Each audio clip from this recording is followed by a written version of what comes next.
안녕하세요. 저는 얼마 전에 시댁과 인연을 끊고 살게 된 40대 여성입니다. 시댁과 연을 끊고 산다고 하면 대다수의 사람들은 그래도 그건 너무하지 않냐. 너희가 좀 참으면 됐을 텐데 하고 이야기를 해요. 그렇지만 인연을 끊게 된 이유를 듣고 나면 그럴 수밖에 없었네 하고 말해요. 며느리라면, 아니, 자식이라면 수긍할 수밖에 없는 시댁과의 인연을 끊은 이유 한번 들어보실래요? 저와 남편은 동갑내기 커플이었어요. 어릴 때 만나서 오랫동안 사랑을 키워온 좋은 부부라고 지금도 생각하고 있어요. 제가 결혼했을 당시에 시부는 좋은 직장에서 일하고 있어서 돈을 많이 벌고 있었어요. 지금은 퇴직했지만 당시 아버님의 위세는 생각보다 좀 더 대단한 편이었죠. 시어른이 돈을 잘 벌면 아들 집에 금전적 도움을 주는 경우가 있는데 저희는 아니었어요.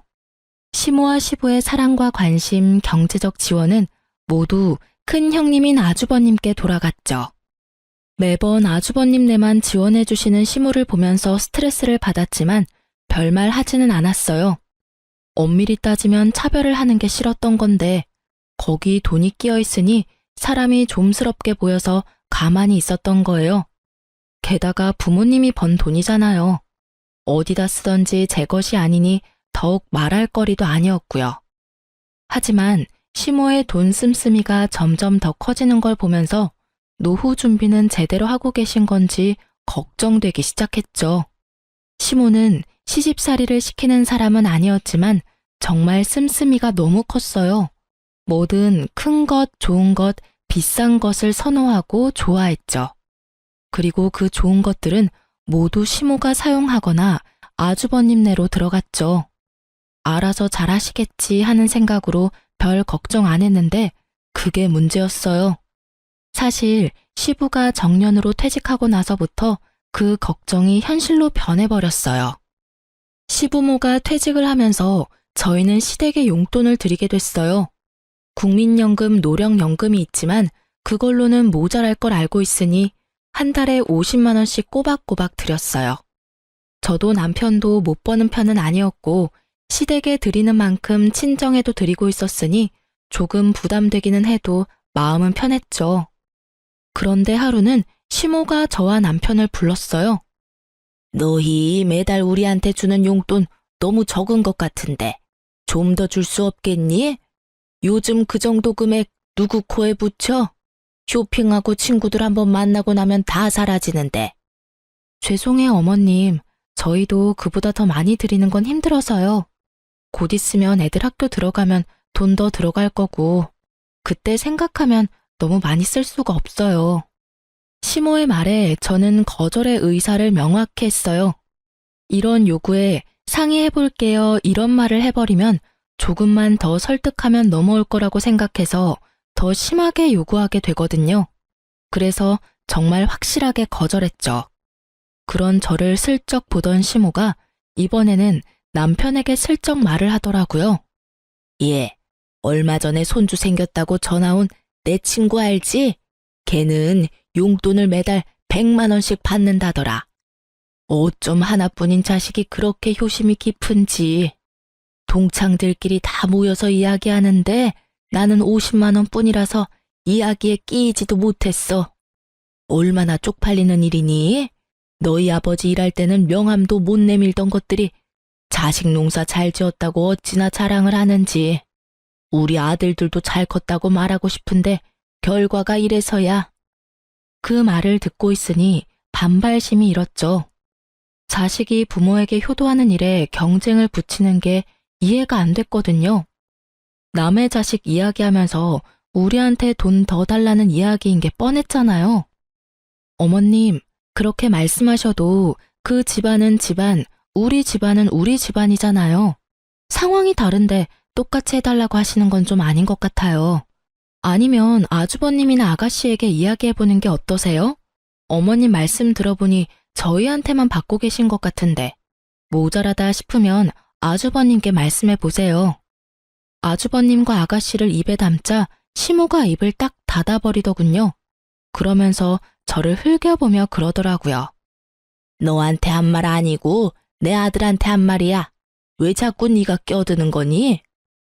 저희 부부고 통장까지 합쳐서 서로 투명하고 깨끗하게 가계부 운영하기로 했거든요. 남편한테 따로 부탁하셔도 결국 저와 의견이 맞아야 돈을 더 들이던지 할 수 있어요.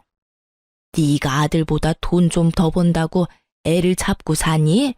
자기 돈 자기가 쓰는 게 왜 어려워? 아들이 나한테 용돈 더 주겠다 하면 네가 참견할 일은 아니잖아. 어머님께 돈 더 주면 저는 제 친정에도 똑같이 더 맞춰서 줄 거예요. 어머님이 얼마를 더 올려달라고 원하시는 건지는 모르겠지만 그 금액의 2배만큼 돈이 더 나갈 거라고 생각하면 간단하게 올려서 드릴 수 있는 일은 아니죠. 그럼 넌 내가 거지처럼 살아야 된다는 거니? 저는 그렇게 말한 적 없어요, 어머님. 그치만 이제는 씀씀이를 좀 줄이시는 게 좋을 것 같아요. 예전처럼 쓰시면 당연히 돈이 부족하다고 느낄 수밖에 없으니까요. 저는 이때다 싶어서 시모에게 말했어요. 이제 아버님이 월급을 받지 않으시니 가게 규모를 좀 줄이시는 게 좋을 것 같아요. 네가 뭔데 돈을 쓰라 말아야? 우리 집 일은 알아서 할 테니 신경 쓰지 마라. 이 이야기는 다음에 하자. 결국 이야기는 마무리되지 못했고 저희는 집으로 왔죠. 남편은 난감한 표정으로 그러더군요. 여보, 미안해. 아버지 퇴직했으니 절약하시라고 말은 했는데 내 말은 안 들으셔. 기분 안 좋았지? 기분 나쁜 건 아닌데 걱정돼서 그래. 연세 드실수록 자식들이 부모 부양하는 건 당연하잖아. 그런데 저렇게 돈을 많이 쓰시면 나중에 감당이 안 되잖아. 당신이 말해도 내가 말해도 듣지 않으시면 아주버님께 말해볼까? 형님한테? 형님 아가씨하고 이야기해서 용돈 드리는 거 확실하게 정리하는 게 맞는 것 같아. 어머님 말씀 들어보니 우리만 용돈 드리는 것 같고 부모님 퇴직하셨으니 형제들도 다 같이 드려야 형평성에 맞지. 그렇게 아주버님과 아가씨를 저희 집에 초대해서 말했어요. 얼마 전에 어머니가 용돈이 너무 적다고 하셨어. 우리는 더 이상 드릴 수는 없다는 입장인데 형님이랑 동생 생각은 어떤지 물어보려고 부른 거야. 두 사람은 어머니한테 용돈 드리고 있어? 나도 드리고 있지. 우리 집은 30만 원 드려. 아, 나도 30씩 드리고 있지. 드리고 있다고? 게다가 다들 30만 원씩. 아, 시모가 우리에게 거짓말을 제대로 한 거였어요. 3명 합치면 110만 원씩 용돈을 받고 있었는데 저희한테는 다른 자식들한테는 돈 안 받는 것처럼 말하고 저희가 적게 주는 것처럼 말했으니까요. 이 순간에는 저도 살짝 화가 났어요. 우리가 제일 많이 내고 있었는데 왜 우리한테 돈을 더 요구한 건지 그 생각이 궁금할 정도였죠. 왜 그래? 너희는 어머니한테 용돈 얼마 주는데? 우리는 50만 원씩 드리고 있었는데 왜 우리한테 돈을 더 달라고 하신 걸까? 돈 많이 번다고 자랑질이네. 재수씨 돈 많이 벌잖아. 많이 버는 만큼 내면 되지. 뭔 불만이야? 형이 그런 말 하는 건 아니지. 여태껏 부모님한테 받은 것만 보면 형이 더 많이 내야지 맞는 거 아니야? 어머니 돈 쓸 때 형한테만 썼는데 왜 우리가 더 내? 우리가 더 내는 걸 당연하게 생각하는 형님네를 보고 남편이 화를 냈고 저는 말렸어요. 야, 잘 벌면 좀 더 내면 되지. 뭘 그것 가지고 예민하게 반응해? 마누라 처가댁 생각하는 것도 적당히 좀 해. 우리 식구나 잘 챙기라고. 용돈 더 달라고 한다고 우리 모아서 뭐 할 건데? 더 달라 하시면 더 드려. 너한테 이야기한 것도 너희가 더 줄 수 있을 것 같으니까 말씀하셨겠지. 그래서 우리한테 다 떠넘기면 형은? 형은 더 해줄 생각도 없이 나한테 더 내라고? 난 못해. 다들 30씩 내고 있으니 똑같이 30씩 내던지 아니면 형이랑 동생이 20씩 더 올려서 다 같이 50을 내던지. 야, 난 30씩 드리는 것도 버거워. 그럼 결정됐네. 나도 30씩 낼게. 그럼 되잖아. 내가 뭐하러 형보다 더 많이 내? 내가 받은 게 형보다 훨씬 없는데. 결국 그날은 서로 기분이 상한 채 대화는 종료됐고 남편은 열이 완전히 받았죠.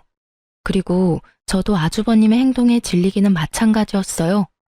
우리한테 모든 걸 미루는 것도 열받았지만 저한테 빈정대듯 말하는 것도 짜증났거든요.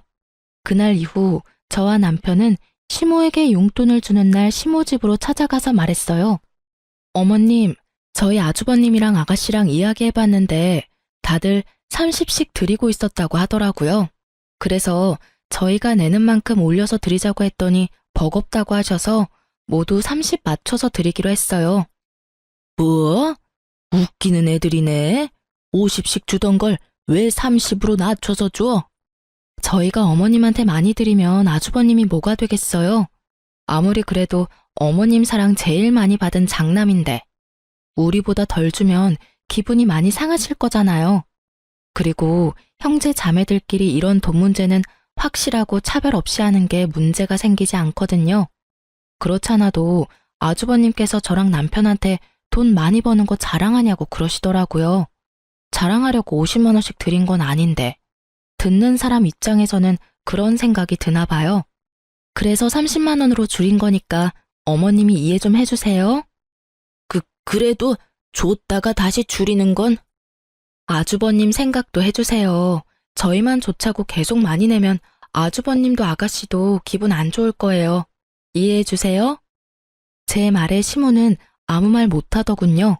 저희를 속인 데다가 아주버님의 생각까지 듣고 나니 더 달라고 요구는 못하겠나 보더라고요. 그러다가 저희한테 물어보더군요. 너희 그럼 친정에도 적게 주니? 네, 저희 친정에도 30만 원으로 줄여서 드린다고 했어요. 친정에서는 별말 없으셨거든요. 달라고 해서 드리는 것도 아닌데 너희 주는 대로 받겠다고 하셔서 공평하게 줄여서 드리기로 했어요. 그 말을 듣고서는 아예 포기한 것 같더군요. 결국 시모는 용돈 더 달라고 했다가 용돈이 도리어 줄어들어 버렸죠. 차라리 용돈 올려달라 말하지 않았으면 계속 50씩 받을 수 있었을 텐데 괜히 욕심내시는 바람에 도리어 20만 원 줄게 됐으니 그렇다고 형제들 다 30씩 주는데 저희만 50 드리는 것도 그렇고 결국은 이렇게 정리되어서 저희는 참으로 다행으로 생각했어요. 그 이후로 시모는 더 이상 저희에게 용돈을 요구하지는 않았어요. 하지만 뭔가 사야 할 때면 연락 와서 사달라고 하는 경우가 더 늘었죠. 용돈은 용돈대로 쓰고 필요한 건 필요한 대로 저희한테 사달라고 하시는 건데 그것도 나중에는 형님과 아가씨에게 말해서 돈을 거뒀더니 나중에 시모가 그 사실을 알고 나서는 요구하지 않더군요. 아주버님이 뭐라고 하셨는지 아니면 아주버님 고생시키는 게 싫었던 건지는 모르겠지만 저희 생각을 해서 그런 건 아니라 생각하니 참으로 마음이 착잡했어요. 그렇게 시모의 낭비가 사라지는 건가 싶던 어느 날 시모가 저희를 시댁으로 불렀어요. 너희도 알다시피 이 집 너무 좁아서 이사를 가야 하는데 돈이 좀 부족하구나. 너희 집보다 3억 정도는 더 줘야 들어갈 것 같은데 너희가 돈 좀 보태주지 않을래? 그냥 공짜로 내라는 건 아니야. 너희가 돈 보태주면 새로 이사할 집 너희에게 줄게. 어떠냐? 저는 솔직히 이해가 가지 않았어요. 보통 이렇게 연세가 들어서 이사를 하는 거면 애들도 다 제 가정 찾아 나갔으니 두 분밖에 살지 않아서 더 작은 집으로 가잖아요. 그런데 저희 시모는 더 큰 집으로 이사를 가겠다고 하더라고요. 두 분이 살 건데 더 좋은 동네, 더 비싼 집을 찾는 거 보니 시모의 낭비벽이 사라진 게 아니라고 생각했죠. 그렇지만 이야기를 들어보면 나쁜 이야기는 아니었어요. 저희는 시댁 친정 도움 없이 저희 돈으로 전세로 신혼집을 마련했거든요. 그래서 언젠가는 자가를 가져야 하는데 이 집을 살 때 돈을 대주고 그 집 명의를 얻을 수 있는 건 도리어 더 낫겠다는 생각이 들었죠. 그렇지만 저희도 마냥 돈을 드릴 수는 없었어요. 시모의 낭비벽을 알고 있으니까요. 어머님, 좀 더 작은 평수로 가면 돈 안 빌려도 되는데 굳이 큰 집으로 가시려는 이유가 있을까요? 나더러 이거보다 더 좁은 집에서 살라는 거니? 나는 그런 닭장 같은 데서는 못 살아. 공짜로 해달라는 것도 아니고 너희 집으로 명의 돌려준다니까. 일단 살 때는 내 명의로 하더라도 나랑 네 아버지 돌아가시면 그 집 네 집 될 건데. 남편과 상의하고 저희는 돈을 빌려드리기로 했어요. 물론 그만큼의 목돈이 있는 건 아니고 저희가 가진 목돈을 다 넣으면 저희가 급할 때 쓸 돈이 없으니 대출을 진행하도록 하고 저희가 그 대출금을 갚는 형태로 하기로 했죠. 대신 조건을 걸었어요. 차용증을 꼭 쓰도록. 저희가 돈을 갚는 대신에 부모님 사후 명의를 저희 이름으로 돌린다는 내역과 도중에 집 명의를 바꾸지 못하는 경우가 생기면 저희가 낸 돈을 다 돌려받는다는 조건으로요. 시모는 떨떠름한 표정이었지만 차용증에 지장을 찍었어요. 솔직하게 말하면 시모는 그 차용증이 쓸모없다고 생각하는 것 같더군요. 그렇게 저희는 매달 원금이자 합해서 매달 100만 원씩 시모 아파트 대출금을 갚아갔어요. 힘들었지만 양가 부모님께 나가던 돈도 40만 원 줄었고 그 돈에 좀 더 보태면 못 낼 돈도 아니었죠. 그런데 1년이 좀 지났을까 시모가 잠깐 보자고 하더군요. 시모가 이렇게 부를 때는 좋은 일은 아니었기에 가고 싶지 않았지만 어쩔 수 없이 남편과 함께 갔어요. 어머님, 저희 부르셨어요?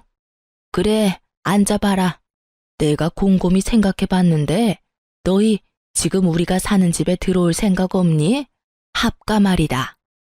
합가요? 갑자기 무슨 말씀이세요, 어머니? 너희 어차피 이 집 명의 가져갈 거면 미리 들어와서 사는 게 낫지 않겠나 싶어서 그런 거다. 큰 집이기도 하고 너희들 들어와 살아도 크기는 충분하지. 그리고 돈 나갈 일도 줄어들 거 아니니? 그렇지만 나는 너희가 들어와 살았으면 싶구나. 우리도 나이가 들었고 둘이서 살기에는 좀 버거워. 너희 신혼집 어차피 곧 있으면 전세 재계약이지? 계약하지 말고 종료하고 들어와. 대신 전세금은 다른 데 쓰지 말고 들고 들어와. 너희 집 전세금은 써야 할 곳이 따로 있으니까. 시모의 말에 저는 그 써야 할 곳이 시댁에 새로 산 집의 대출금을 갚는 일이라고 생각했어요. 하긴 그렇게 갚아버리면 대출금도 사라지니까. 그렇게 생각하던 제 예상을 시모는 완전히 뒤집어 버리더군요. 얼마 전에 친구가 크루즈 여행 갔다 왔다고 하지 않니? 나랑 네 아버지도 이번에 크루즈 여행 갔다 오려고. 친구가 하던 것보다 더 비싼 걸로 갔다 와야 되지 않겠어? 뜬금없는 크루즈라는 말에 저도 남편도 당황했어요. 저희 전세 자금을 시모 호사 여행에 쓰라는 말이었잖아요. 제 귀를 의심했죠. 어머니, 무슨 크루즈 여행 다녀온다고 합가를 해요. 여행이면 모아놓은 돈으로 가시면 되잖아요. 모아놓은 돈이 어디 있어? 생활비 쓰느라 다 써버렸는데. 게다가 너희는 용돈도 쥐꼬리만큼 주면서 너희가 나한테 할 말은 아니지 않니? 너희가 용돈이라도 두둑하게 주면 또 몰라도 고작 100만 원 안 되게 주면서 무슨 여행이야? 집에 쓸 돈도 없는데. 어머님, 연금에 저희가 드리는 용돈까지 합치면 한 달에 300 정도 되잖아요. 그런데 그게 모자라다고 하시면. 모자라다면 모자란 줄 좀 알아. 그래서 너희 전셋집 팔고 우리 집에 들어올 거니? 못 가요. 세상에 그런 이유로 합가를 하는 가족이 어디 있어요? 그리고 제가 몇 번이나 말씀드렸잖아요. 소비 좀 줄이시라고요. 도대체 크루즈 비용을 얼마를 쓰시길래 저희 전세금까지 필요할 정도냐고요. 못해도 두 사람이서 가려면 몇 천 정도는 필요하지 않겠어? 거기서 입을 옷들, 장신구들, 가방 그런 것들부터 사고 들어가서 식사 비용이나 이런 것도 만만치 않게 돈이 드는데. 어머니, 제발 좀 그만하세요. 아버지 돈 한 푼 안 벌고 계시는데 돈을 그렇게 써요? 돈이 하늘에서 떨어진다고 생각하세요? 저희는 못해요. 2번 다시 그런 이유로 저희한테 합가하자고 하지 마세요. 저보다 남편이 더 화내며 시모에게 한바탕 하자 시모 얼굴이 정말 차갑게 가라앉더라고요. 너희 거절했지? 그럼 나도 내가 알아서 하마. 자식 새끼 잘못 둔 게 죄지. 부모 호강은 못 시켜줘도 여행 한 번 정도는 보내줄 거라고 생각한 내 애가 바보야. 저런 것도 자식이라고 애 낳고 미역국을 다 먹고. 돌아가 봐라. 너희 앞으로 볼 일 없을 테니까. 결국 시모에게 그런 이야기를 듣고 저희는 집으로 돌아왔어요. 남편은 흥분해서 열을 올렸지만 저는 슬슬 걱정이 되더라고요. 알아서 하시겠다는 말이 뭔지 몰라서 궁금해졌거든요. 무엇이든 상상 이상을 보여주는 시모라서 정말 몇 날 며칠을 끙끙대며 시모의 다음 행동을 예측했는데 몇 달간 시댁이 조용했어요. 시모에게 안부차 매주 전화를 드렸었는데 그날을 기점으로 전화도 받지 않으시더라고요. 그래서 저는 남편에게 말해서 아주버님께 시모가 어디 있는지 물어보라고 했죠. 형님, 어머니 연락이 안 돼서 그러는데 어디 가셨어요? 얼마 전에 크루즈 여행 간다고 두 분 같이 가셨어. 꽤 긴 일정이던데 거의 한 달 일정이더라고. 금액도 엄청 들었어. 결국 크루즈 여행 가셨네요. 혹시 형님한테도 여행 보내달라고 하시던가요? 그래, 그래서 결국 내가 돈 마련해서 보내드렸어. 너무 좋아하시더라. 돈은 좀 많이 들긴 했지만 그래도 좋아하시는 거 보니까 마음이 좀 편해졌지. 그 말에 저는 안심하면서도 당황했어요. 아주버님네가 그리 넉넉지 못한 상황인 걸 알고 있었는데 그 크루즈 여행에 들 돈을 어떻게 마련했을까 싶었거든요. 그래도 아주버님이 효도 차원에서 그렇게 했다면 뭐 못할 것도 없지 않았겠나 싶었어요. 여태껏 시모에게 받은 것도 많은 장남이니 솔직하게 말해서 받은 만큼 돌려드렸다면 가능했을 금액이라고 생각했거든요. 그렇게 전화를 끊고 그 일에 대해 잊었어요. 그런데 시댁에 집 대출금 내는 날이 되었을 때 문득 그런 생각이 들더군요. 시모가 저희에게 크루즈 여행을 위해 들어와서 합가를 하라고 했을 때 그런 이야기를 했잖아요. 전세금을 자기한테 달라고. 혹시 형님네한테도 똑같이 그런 요구를 했을지도 모른다는 생각이 불현듯 떠오른 거죠. 저는 아닐 거라는 간절한 마음으로 시댁의 등기부 등본을 떼봤어요. 그리고 그 자리에서 굳어버렸어요. 원금과 이자를 매달 우리가 내고 있는 시모의 집이 형님 명의로 어느새 바뀌어져 있더군요. 저는 너무 놀라서 남편부터 불러드렸어요. 여보, 시댁집 명의가 아주버님 이름으로 되어 있어. 뭐? 남편도 너무 놀랐는지 한달음에 달려왔어요. 저와 남편은 놀라고 화난 상태로 시댁으로 향했어요. 집에 갔더니 시모가 태연한 얼굴로 마중 나왔더군요. 너희 무슨 일로 우리 집을 찾았어? 나는 너희 부른 적 없는데. 어머니, 집 명의 어떻게 된 거예요? 왜 이 집이 형 명의로 넘어갔냐고요? 그걸 몰라서 묻니? 나는 나 부양하지 않는 자식한테는 이 집 못 줘. 이 집이 내 명의인데 왜 내가 이 집을 너희한테 줘야 해? 웃기지도 않아. 첫째 덕분에 겨우 체면치레 했는데 너희가 나한테 뭘 해줬다고 이제 와서 집 타령이야? 이 집이 온전히 어머님 집은 아니죠. 저희랑 이 집 살 때 무슨 말 했는지 잊으셨어요? 그래, 너희가 돈 내주기로 하고 이 집 산 거는 맞지. 그렇지만 명의는 내 이름이잖니? 내가 뭘 하든 내 마음이지. 그리고 자식한테는 부모를 부양해야 하는 의무가 있는 거야. 너는 그걸 하지 않았고 첫째는 그걸 했지. 그래서 첫째한테 이 집 명의 준 거다. 불만이 있으면 나한테 그 의무를 다 못한 너를 탓해야지. 여기 와서 불평한다고 내가 명의 바꿔줄 것 같으냐?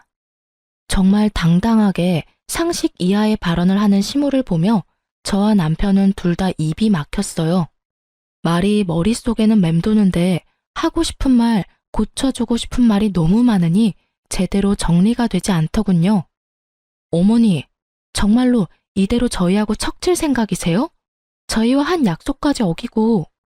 말하는 도중에 아주버님이 나타나더니 저희에게 버럭 소리를 지르더군요.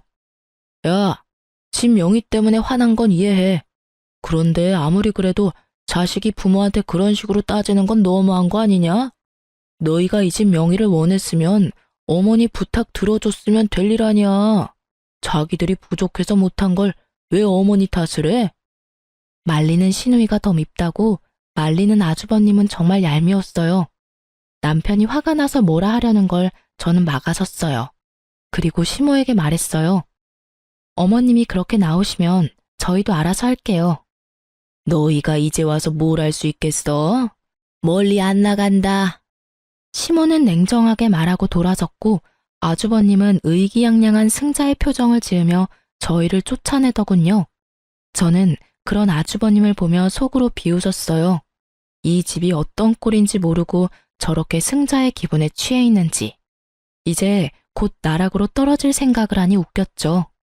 저와 남편은 시모와 헤어지고 그날부로 내고 있던 원금과 이자를 내지 않았어요. 사실 여태껏 시모의 통장에서 대출금이 빠지고 있었거든요.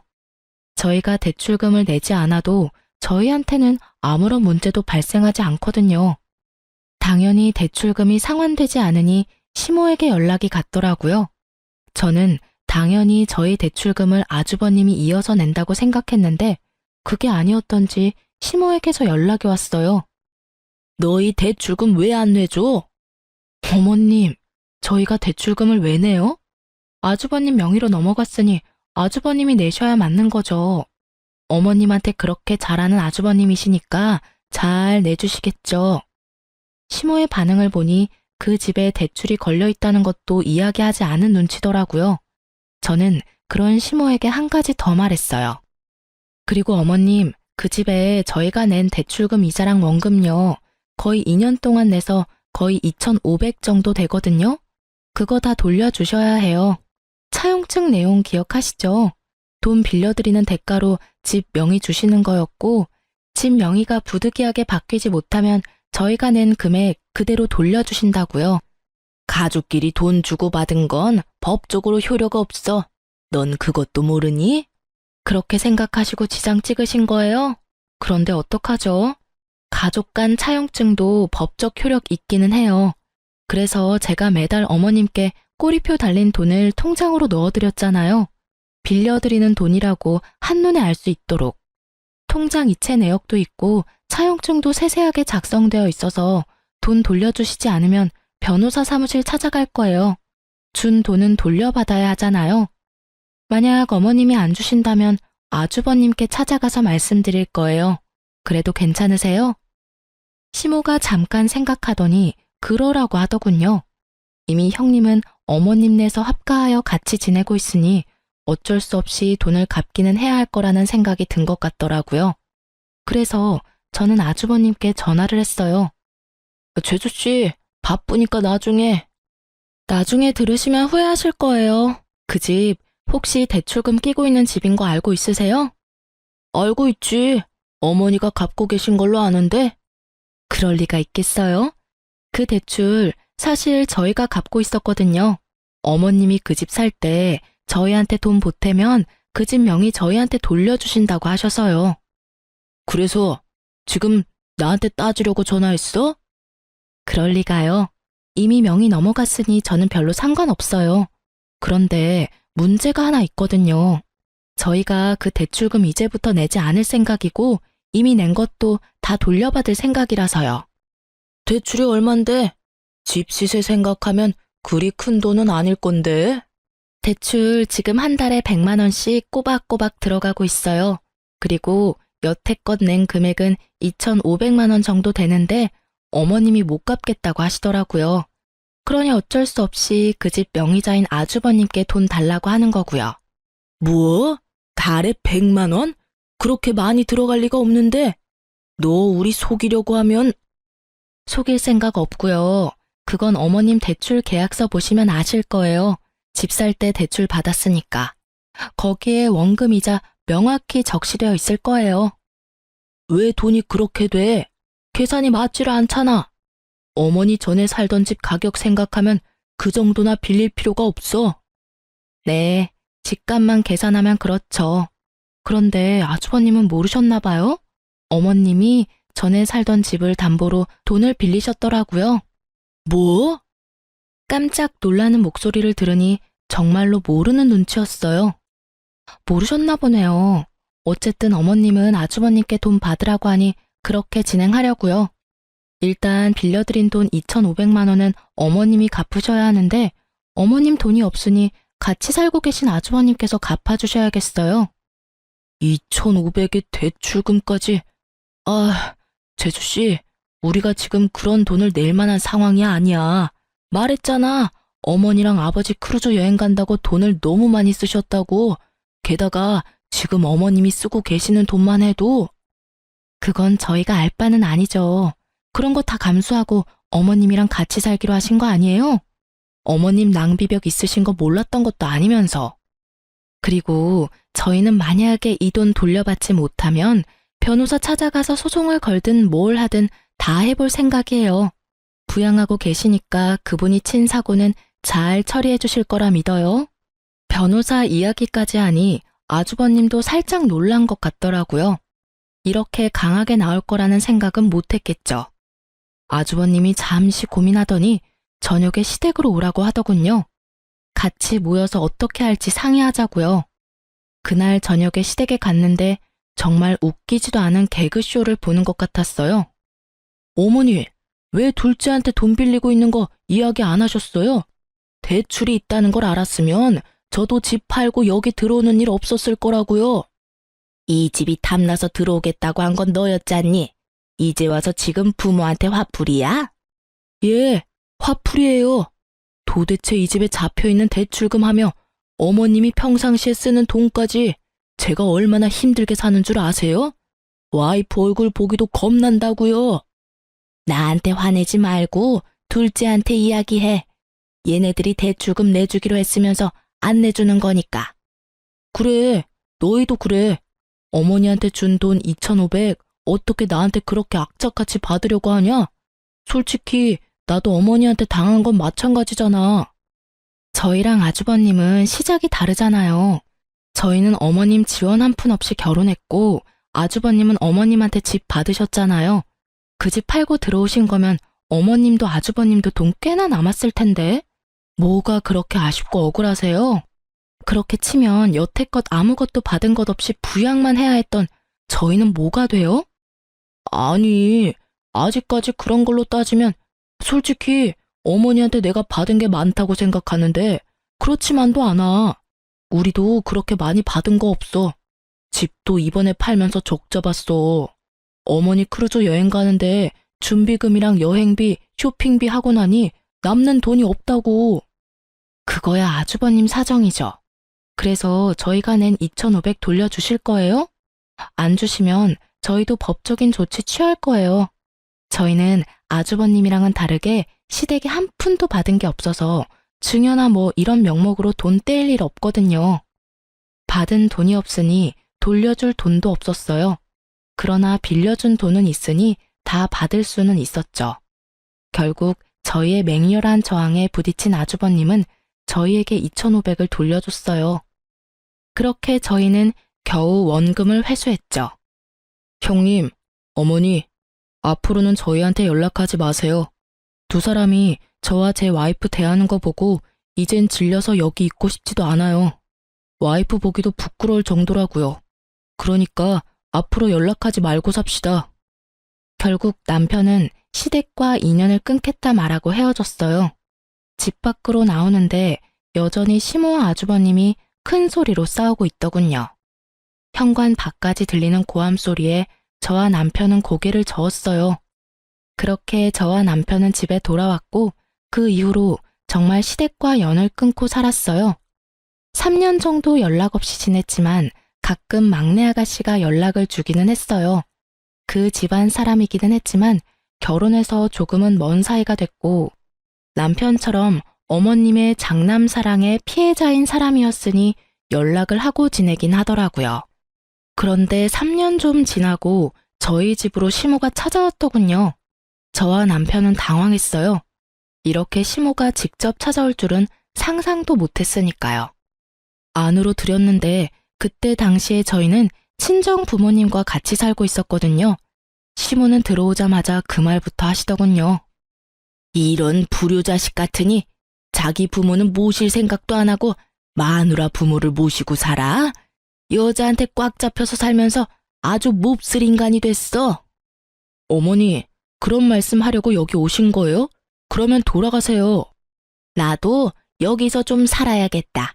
네 형하고는 못 살겠어. 구두쇠 같은 게 돈 한 푼 안 주고 사람을 부려먹잖아. 갑자기 그게 무슨 말씀이세요? 저희 집에 이미 장인 장모님 같이 살고 계시는데. 그거야 내 알 바가 아니지. 여기 네 집이잖아. 그러면 내가 내 아들 집에서 지내겠다는데 누가 뭐라고 할 거야? 너도 내 자식이면 당연히 부모 모실 생각이나 해야지. 치마폭에 쌓여가지고는 사내 새끼가 돼서 이게 무슨 꼴이야? 제 꼴이 어때서요? 어머니, 자식 이용해 먹으려고 했던 사람이 어머니 자신인 거 잊으셨어요? 형님하고 무슨 일로 틀어져서 저한테 찾아와서 괴롭히는 건데요. 저는 어머니랑 같이 살 생각 전혀 없으니까 나가주세요. 너 어떻게 이런 식으로 대해? 너도 내가 돈 없다고 무시하는 거야? 이래서 내가 명의를 먼저 줘버리는 게 아니었는데 네 형도 그렇고 너도 그렇고 사람이 어떻게 그렇게 냉정하니? 네 형은 나를 아주 범죄자 취급을 해. 매번 크루즈 여행 보내준 거, 집 대출금 이야기하지 않은 거, 그런 말 하면서 나한테 화만 내고. 나도 할 말 많아. 내가 지한테 얼마나 많은 걸 해줬는데 어떻게 그놈이 나한테 이런 모욕을 줘? 어머님, 아주버님이 나쁜 마음이셨으면 이미 어머님 내쫓았겠죠. 그런데 내쫓지 않고 집에 같이 산다는 건 나쁜 마음에서 그러는 건 아니실 거예요. 나쁜 마음이 아니면 그게 뭐니? 돈을 한 푼을 안 줘. 친구들 만날 때 옷 좀 사입으려고 했더니 고작 그것도 못하게 맞고. 한 달에 용돈을 꼴랑 30만 원만 주는 게 너무하잖아. 게다가 너희도 그래. 꼴랑 집 명의 바꾼 걸로 마음 상했다고 부모한테 주는 용돈을 안 주면 어떡하니? 어머니, 저희도 연락 없었지만 저희한테 연락 주신 적도 없는 게 어머니예요. 어떻게 여태껏 한 번도 연락 없으시다가 또 본인 필요할 때만 나타나서 부모 자식 운운하시는 건데요. 화내며 소리 지르는 남편을 제가 달랬어요. 어머님, 아주버님 좋아하셔서 아주버님한테 집 명의 주셨잖아요. 그러면 아주버님 곁에 계시는 게 가장 행복하실 거예요. 조용히 있으면 먹고 자고 쉬는 데는 문제 없으시잖아요. 그렇죠? 제가 저번에도 말씀드렸지만 씀씀이만 줄이시면 다 좋게 해결될 일 같네요. 나는 싫어. 어떻게 이렇게 없이 살아? 해야 할 게 얼마나 많은지 아니? 게다가 얼굴만 마주치면 잔소리까지 하는 아들까지. 내가 시집을 다시 왔나 싶을 정도야. 아이고, 그러니 내가 너희한테 찾아왔잖아. 너희도 내 자식이고 응당 자식이라면 부모를 모시는 게 맞지. 지금 당장 사돈댁 내보내고 나 들어갈 자리부터 마련해라. 정말 막무가내도 이런 막무가내가 없더라고요. 시모가 아주버님네서 어떻게 지냈는지 아가씨에게 들어서 잘 알고 있던 우리는 지나가던 개에 물린 느낌이었어요. 아주버님의 분노가 대단하다고 하긴 하더라고요. 멀쩡한 집까지 팔고 그 돈으로 시모 크루즈 여행 보내주고 대출빚 남은 집 얻은 웃긴 모양새가 됐잖아요. 더 큰 집에서 편하게 살 줄 알았는데 그 집에는 대출이 가득 잡혀 있었고 사람 잡는, 아니 돈 먹는 어른까지 있었으니 말이죠. 한 달에 100만 원을 넘게 혼자서 쓰는 시모 때문에 아주버님이 화를 낸 적이 한두 번이 아니라는 이야기도 들었으니까요. 결국 모든 용돈 회수하고 집에서 집안일이나 하라는 아주버님 말에 반발해서 온 곳이 저희 집이라니. 저희에게 오면 저희가 무조건 받아줄 거라고 생각한 것 같더라고요. 저희는 그럴 생각이 눈꼽만큼도 없었는데 말이죠. 시모가 와서 이렇게 막무가내로 굴기 전에는 남편도 마음이 좀 약해지는 눈치였었어요. 그래도 어머니잖아요.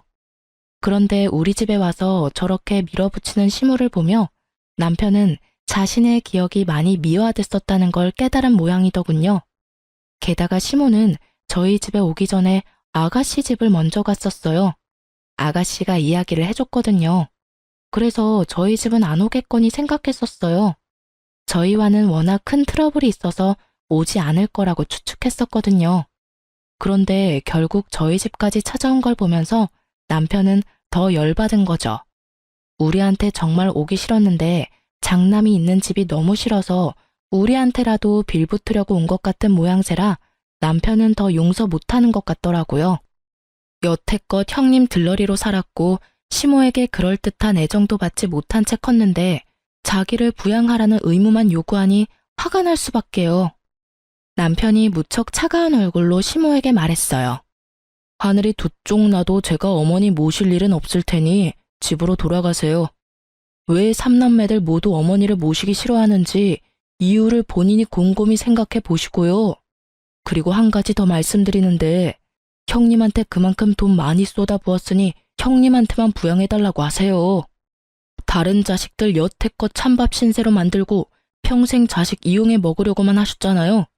대학도 제가 벌어서 들어갔고 결혼도 제가 벌어서 했어요. 결혼 후에도 저희한테 돈만 요구하셨잖아요. 염치라는 게 있다면 저희한테 와서 될 일은 아니죠. 우리가 무슨 이유로 어머니랑 연 끊은 건지 잊으셨어요? 어머니가 형님만 자식으로 생각했듯이 저도 부모 없는 셈 칠 테니까 여태껏 해왔던 대로 연락 없이 지내요. 결국 남편은 아주버님께 전화해서 어머니 모시고 가라고 했어요. 아주버님은 너희가 모실 수 있으면 모시라는 식이어서 남편이 또 화를 낼 수밖에 없었죠.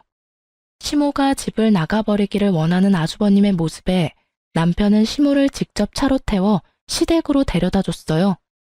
2번 다시 찾아오지 말라고 이번에 찾아오면 진짜 호적파고 나가버릴 거라고 으름장을 놔버리더군요. 그렇게 강하게 반발하는 남편의 모습을 처음 봤는지 너무 놀란 시모는 그 이후로 연락을 하지 않았어요. 아가씨가 시모 소식 전해주려고 할 때마다 남편은 어머니 이야기 입 밖에도 내지 말라며 화를 내니 할 수가 없는 거죠. 아주버님네와 시모의 싸움에 등 터지는 아가씨는 그나마 저한테 시모와 아주버님의 근황을 알려주더군요. 시모가 화려하고 사치스러웠던 생활을 잊지 못하고 결국은 아주버님 카드로 카드론을 받아 쓴 바람에 아주버님에게 혼나고 지금은 조용히 식모처럼 살고 있대요. 한 번만 더 돈 때문에 사고치면 시모가 가지고 있던 비싼 물건들 다 팔아치워 버린다고 했대요. 그리고 시모는 요양원에 데려다 주겠다고 말했다더라고요. 결국 시모는 아주버님 말에 꼬리 내리고 얌전히 식모처럼 살고 있고 아주버님네는 집 대출금에 어머님이 빌린 카드론까지 갚으며 전전긍긍 살고 있대요. 와이프 눈치 엄청 본다고 하더군요. 하긴 형님도 속이 뒤집어지겠죠. 시댁 재산 자기 걸로 만들어 보려다가 결국에는 멀쩡한 집 팔아서 대출금 가득한 집을 얻은 데다가 시어른과의 합가까지 해서 수발까지 들어야 하니 말이죠. 조용하고 점잖은 분이면 모시기 그나마 편했겠지만 다른 곳에 눈 돌리면 사고나 치는 사람을 모시려니 속에 천불이 나는 것도 당연할 거예요. 그렇지만 두 사람 모두 뿌린 대로 거둔 거라고 생각해요. 우리를 이용하려 했던 시모나 그런 시모를 이용하려 했던 아주버님이나 자기들이 만든 결과죠.